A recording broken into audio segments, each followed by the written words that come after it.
All right, sorry, I guess I rambled too much in the last one, so we'll finish up the little bit that we need to for this topic in this short video. All right, so what we're going to start talking about is FDR is in a weird way reshaping the environment of certain parts of the United States.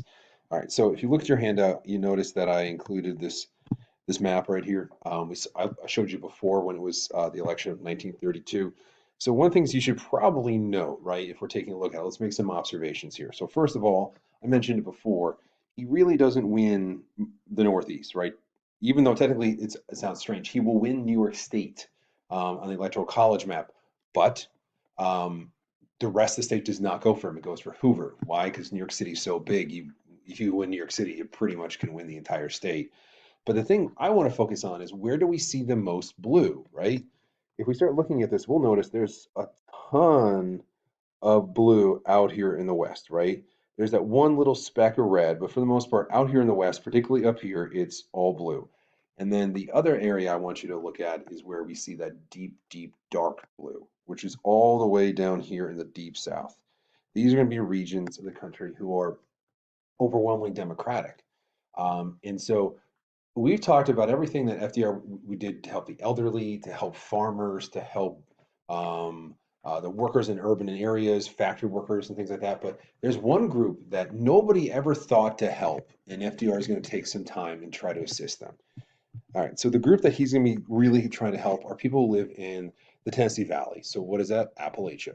We're talking Kentucky and Tennessee. A couple of things, just in terms of background, we've talked about these people before, right?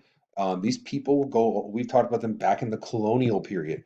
These are the Scots Irish who arrived in the later waves of immigration during the colonial period and got stuck living in the mountains. These are the same people who that during the Civil War, instead of joining with the Confederacy, they actually, at least Kentucky did, stayed with the Union. Why?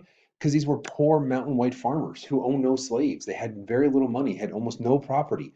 And the sad thing is this, we're talking the 1930s, and you probably wouldn't been able to tell a huge difference between their lives in the 1930s and the lives of the people in the 1850s and 60s around the Civil War. Life had changed very little. And as the video from the 1920s talked about, the average American had all these new consumer goods and gadgets, had the highest standard of living. All that progress and change in the 1920s missed them completely.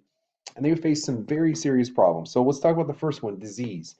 Malaria. 30% of this region of the country will contract malaria. This is a very, certainly today, a very easy drug to cure. It's a simple couple pills. It's a bacteria. All you really need is clean, reliable drinking water, and they don't have it. And again, we're talking the 1930s. Poverty. Now, the problem that these people face in the 1930s is the same problem these people face in the 1860s. Widespread poverty. Uh, so the average family in America, $639. All right. The average person living in the Appalachians lived under 100, lived for less than 100. Why? Because they're not connected to the economic activity of the country at all.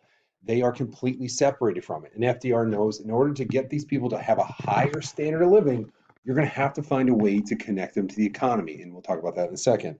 The other problem is their farmland is garbage. Even if they were farmers, all right, they live in the mountains. That's not particularly good soil anyway. It's not flat. It's not really desirable. And so all the challenges that these people faced from the colonial period, they're still facing now. The difference is this is progress has been made for everybody else and left them behind. And then there's some environmental concerns, right? Because these people don't have electricity, because these people don't have natural gas, they're essentially using wood for everything. They're basically creating deforestation throughout the region. Again, this says 10% of the forest is being cut down a year. Um, and that basically means that they're using it for cooking and heating. Um, Listen, is it better than a coal fire plant? Yeah, but it still is a sign that these people are so incredibly poor that they're relying on, again, technology from hundreds of years ago to survive. So the big thing we want to focus on here is that only 10% had electricity. So if only 10% have electricity, how do you begin to create connections to a modern world? That's the key thing with if you don't get electricity to these people, they'll stay this way forever. So if we look at this map, it should be on your sheet, you'll notice some things that are going to get built by the Tennessee Valley Authority or the TVA, right? you'll notice all these principal TVA dam. Look at all the dams they built, right? Here, here, here, here, here, here.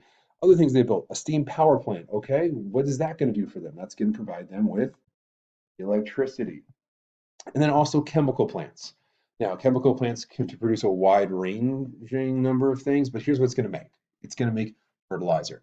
So if we start thinking about what the TVA provided, and also look at how widespread it is, it essentially stretching from Virginia down all the way through Tennessee into Alabama, parts of Georgia, Mississippi. It's essentially a little into Kentucky. We're talking a huge section of the country is going to benefit from this.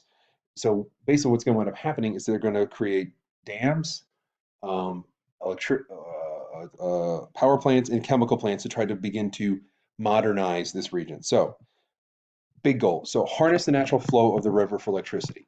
They're going to build these dams and use the moving water to help them. That actually was beneficial for two major ways.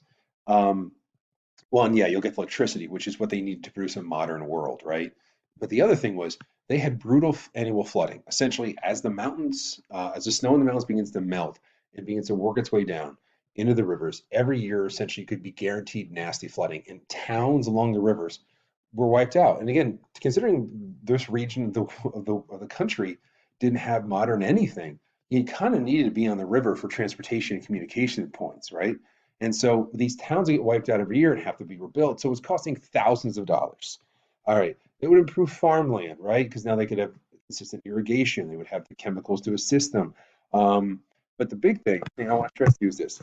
They will now have the infrastructure for industrial development, jobs, jobs.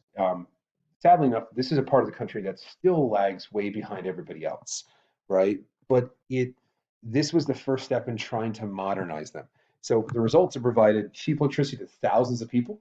The TVA still exists. It's still producing electricity. It's still a corporation that exists in the region.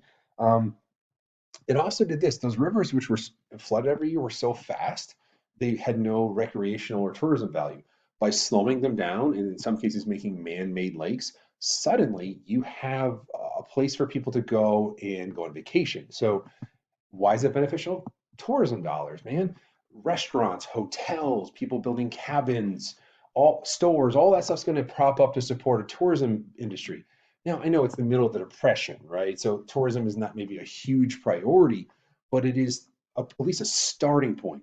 All right.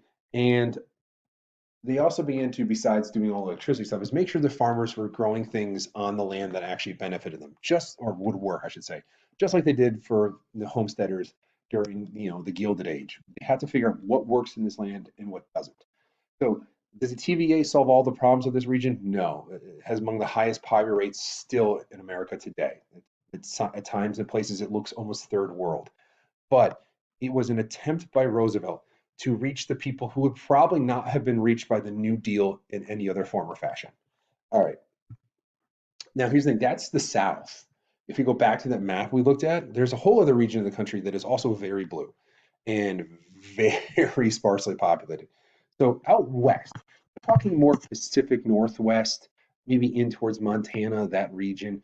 Um, that part of the country was also pretty isolated and pretty mountainous. And they also lacked electricity. So he creates the Rural Electric Administration. So this actually becomes a co-op. A co-op is this organization that is the people who benefit from it are the people or the people who get electricity are also the owners.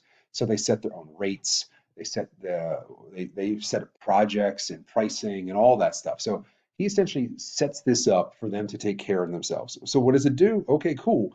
Not only does it provide electricity, it also provides telephone lines. Again, you're trying to connect parts of the country that have been disconnected for so many years by using modern technology. Again, it's going to provide jobs. How does it provide jobs? Well, someone's got to build the dams, someone's got to lay the wiring, someone's got to do all those things.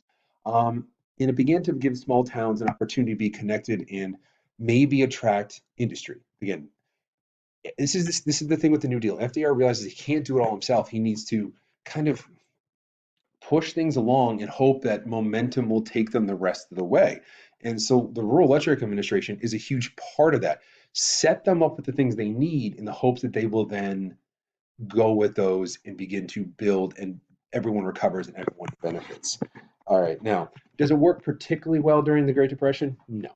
It really doesn't take off until after World War II, but still, the fact that they laid the grids and they laid the groundwork for this stuff allowed this part of the country to grow and prosper later.